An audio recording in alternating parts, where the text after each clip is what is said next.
Coucou tout le monde, aujourd'hui nous allons parler du fort de Mutzig. Je sais pas si vous le connaissez, vous avez déjà vu des vidéos dessus, etc. Mais si vous connaissez pas, tant mieux. Son nom original c'est Feste Kaiser William II, qui veut dire regroupement fortifié de Guillaume II. Donc Guillaume II c'est l'empereur allemand de la fin du 19e. Alors il est situé à Mutzig, à 20 minutes à l'ouest de Strasbourg, et précisément en Alsace. Je vais vous parler une petite anecdote, je trouvais ça intéressant d'en parler, parce que moi ça m'a fait un peu rire et un peu surprise. Alors si vous savez, dans le fort il y avait certains guides et ils sont locaux, ils sont alsaciens. Et du coup il y a certaines personnes qui m'ont dit que nous Alsaciens, voilà je parle en nom d'eux, on n'a que 4 siècles d'histoire française à comparer de l'histoire allemande qui est tout le reste. Donc on voit bien que l'Alsace a une tradition et une histoire allemande très importante à comparer de la France. Et aussi, ils ont rajouté un truc qui est drôle, moi ça m'a fait rire et un peu brisé mon petit cœur de française, etc. Ils ont dit on s'entend mieux avec les Allemands que les Français. Ok. Donc on voit bien l'importance qu'ils ont avec les Allemands qu'avec les Français. Et de toute façon, de base, on sait très bien que l'Alsace appartient aux Allemands et non pas à la France. En 1871, il y a eu la défaite de l'Empire français avec Napoléon III. Ça, tout le monde est au courant. Mais plus tard, donc l'Alsace et la Lorraine appartiennent à l'Allemagne, toujours. Les Allemands ont eu une sorte de peur que la guerre recommence, etc. Donc ils ont créé en 1893 le fort contre l'offensive française.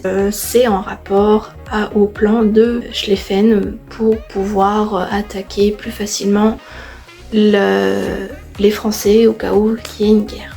Et il aura des modifications en 1816, en plein milieu de la Première Guerre mondiale.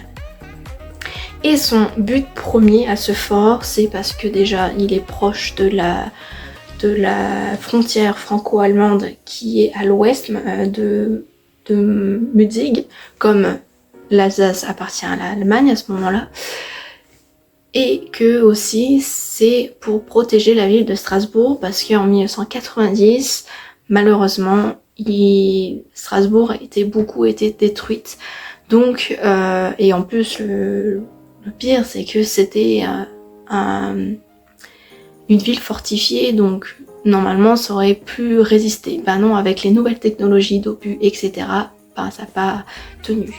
Donc du coup, ils ont trouvé un autre moyen, c'est de construire ce fort-là pour pouvoir protéger la ville de Strasbourg. Alors le fort, il fait 254 hectares. Donc si vous voulez voir un peu, ce soit plus imagé pour vous, c'est au moins environ 300 stades français. C'est énorme. Et il est composé de 400 000 mètres carrés de souterrain. Il a 22 tourpilles, donc tout ce qui est les canons, etc. pour lancer des obus. Il y a aussi quelque chose de révolutionnaire dans ce fort, c'est que dans les tourpilles, il y a un moyen pour protéger l'officier qui tire, dans certaines tourpilles, mais pas toutes. Et il y a 21 cuisines qui peut nourrir environ 400 hommes. Donc si on fait le calcul, il y a un peu plus de 8000 officiers, soldats qui peuvent être accueillis dans ce fort. Il y a de nombreuses infirmeries et aussi il y a des tunnels assez étroits, donc faut pas être claustrophobe. Il y a aussi des petits passages où on est obligé de passer sur le côté parce que c'est tellement fin. et le plus grand tunnel de la partie visitable, parce que dans les autres parties on ne sait pas lequel est le plus long, mais le tunnel le plus long fait 143 mètres. Alors je vais répéter plusieurs fois le mot révolutionnaire parce que c'est le premier fort à avoir utilisé de nombreuses technologies nouvelles de la fin du 19e. Par exemple, il a été construit complètement en béton. Et bien sûr souterraine, les souterrains c'est la première fois qu'on utilise autant de souterrains. Et aussi pour alimenter le fort ils ont utilisé un moteur diesel qui n'est pas, c'est pour la première fois qu'on utilise ça. Il y a aussi, que vous allez dire mais pourquoi il nous raconte ça, il y a l'eau courante, comment dire. Par exemple en France, si on regarde un peu dans l'histoire, etc., l'eau courante n'est qu'apparue en 1930. Et c'est extraordinaire parce qu'à la fin du 19e, t'as pas l'eau courante dans les maisons en France ou dans d'autres pays européens. Donc c'est énorme, surtout pour les 254 hectares, c'est énorme.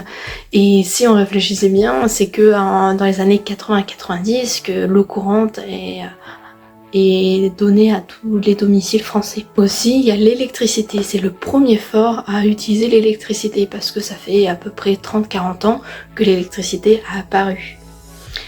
Et ce qui est impressionnant, c'est ce tableau électrique qui est énorme. Moi, il m'a surtout surpris et pour l'époque surtout, et aussi c'est la marque Siemens, donc vous devez la connaître, c'est une marque allemande d'électroménager, etc.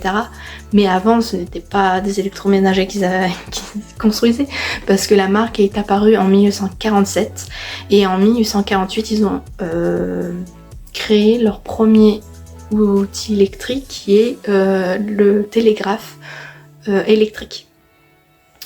Et donc c'est vraiment extraordinaire de voir ce tableau électrique énorme, surtout pour l'époque, parce qu'il 30 ans plus tard, tu vois ça, tu te dis c'est hallucinant. Aussi, pendant la construction, il fallait trouver des moyens stratégiques contre les nouvelles technologies qui ont apparu à l'époque, par exemple les obus. Parce que les obus, déjà, ils connaissent les obus traditionnels qui sont qui touchent la terre et qui explosent au moment de l'impact. Et là, il y a eu la crise des obus de torpille. Donc les obus de torpille, c'est tout ce qui est les obus qui creusent sous la terre, qui se rentrent sous la terre et qui explosent. Et donc il faut trouver un moyen pour creuser le plus profondément possible pour pas que les obus n'atteignent le fort par l'extérieur. Et aussi il y a une technologie qui commence à apparaître, c'est les avions. Les avions, c'est pas ce qu'on utilise le plus encore à l'époque, mais ça commence à apparaître, donc il faut trouver un moyen pour que le fort ne soit pas attaqué vu du ciel, etc. Mais ils sont obligés d'utiliser le style le plus répandu des forts, qui est le style vauborien, je sais pas si c'est dit comme ça. Donc tout ce qui est de Vauban, tout ce qui est les forts semi-enterrés, etc. Et du coup, ils ont trouvé un moyen de quand même garder ce style de Vauban qui est semi-enterré. Donc on a certains endroits du site où il y a des petits triangles semi-enterrés, des tourelles triangulaires qui ressortent. Mais on voit bien que c'est quand même assez vaste tout le reste, donc on sait très bien, bon, si on étudie un peu le fort, on sait qu'il y a des souterrains en dessous, donc c'est quand même immense. La Première Guerre mondiale, je suis désolée, mais voilà, je vais vous dire qu'il n'a jamais servi pendant cette guerre. Alors vous allez me dire, mais pourquoi tu racontes ça alors? En fait, il a été prêt à accueillir des soldats blessés, etc. Parce qu'avec ses infirmeries, ses cuisines, voilà, il est tellement grand qu'il peut accueillir n'importe qui. Et qu'il y a eu un officier français qui est Joseph Joffre, donc peut-être que vous connaissez, il est aussi connu en tant que maréchal. mais il n'est pas encore maréchal à ce moment-là. Donc en 1914, Joffre va faire le plan de 18 qui va déplacer les troupes allemandes et françaises vers le nord, précisément en Moselle. Donc comme les troupes vont être déplacées, le fort va pas être utilisé, il ne sera pas servi pendant cette guerre. Donc plus tard, il y aura la bataille de Verdun en 1916 par exemple. Après l'armistice de 1918, les Français, comme l'Alsace-Lorraine appartient aux Français, le fort appartient aux Français, tout logique. Donc ils ont changé le nom du fort, qui est le fort de Mutzig, tout simple. Alors à la Deuxième Guerre mondiale, vous allez encore vous poser la question, est-ce qu'il a quand même servi à quelque chose ou pas? Pas totalement en fait, si je vais vous raconter, mais il a rien foutu quoi en fait, ce fort, rien foutu, mais rien, c'est quoi son problème? Merde. Donc déjà, dans les années 30, les Français, même si c'est les années folles, etc., qui sont contents, ils ont peur de rien, ils pensent même pas à une deuxième guerre, mais quand même il y a eu cette ligne Maginot qui va être créée, et dans cette ligne Maginot il y a le fort de Mutzig qui compose cette ligne. Et en 1940, il y a le 150e RAP, qui est le régiment d'artillerie de position de Strasbourg et de Mutzig qui vont être mis en place pour la guerre. Et si on voit sur leur blason, on voit la petite cigogne qui est l'emblème de l'Alsace. Et à la même année, il y a eu l'opération Kleiner-Bar, qui est une offensive allemande qui permet de pouvoir traverser le Rhin pour pouvoir attaquer plus facilement la France. Et du coup les Français, comme cette opération a fonctionné, les troupes françaises du fort qui utilisent le fort pour s'abriter vont se déplacer vers l'ouest. Donc ils prennent leur clic et leur claque et ils s'en vont. Et du coup les troupes allemandes vont utiliser le fort. Et plus tard, à la fin de la guerre, on sait très bien que l'armée américaine va aider les Alliés pour pouvoir contrer, pouvoir repousser les Allemands du territoire français par exemple. Et du coup, en novembre 1944, la 3e division d'infanterie américaine va encercler le fort de Mutzig pour reprendre le territoire bien sûr, et ils vont l'attaquer avec des obus, etc. Et comme je vous expliquais au début, c'est un moyen stratégique pour pouvoir que les obus n'atteignent pas, etc. Donc rien n'a fonctionné. Mais l'armée américaine a eu de la chance parce que un mois plus tard, la nuit du 5 décembre, il y a le commandant du fort qui va décider de sortir du fort pour pouvoir rejoindre la ligne allemande et laisser sa troupe tranquille dans le fort, comme ça. Et malheureusement, le commandant va être capturé par le sergent en chef de la division américaine. Donc du coup, le lendemain, le 5 décembre, les troupes allemandes qui occupent le fort, ils sont obligés de se rendre parce qu'ils n'ont plus de ravitaillement et leur chef a été capturé.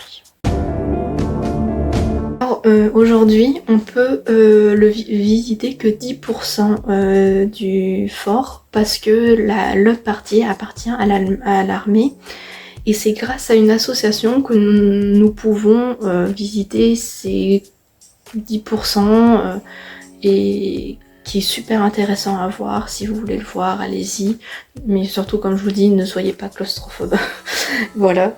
Et Et aussi, ce qui est important, c'est que c'est un symbole de paix et de réconciliation avec la France et l'Allemagne.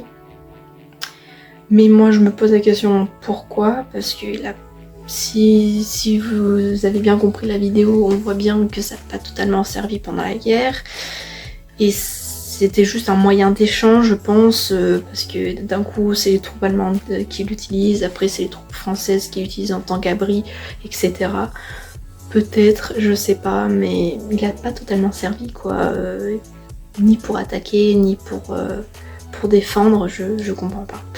Mais bon, voilà. Donc j'espère que la vidéo vous a plu. Et je vous dis à la prochaine. Et n'oubliez pas que chaque histoire laisse des traces et évolue constamment. Salut! Ein Tag wie Gold, in den Adern 100.000 Volt, eine Nacht wie Sand.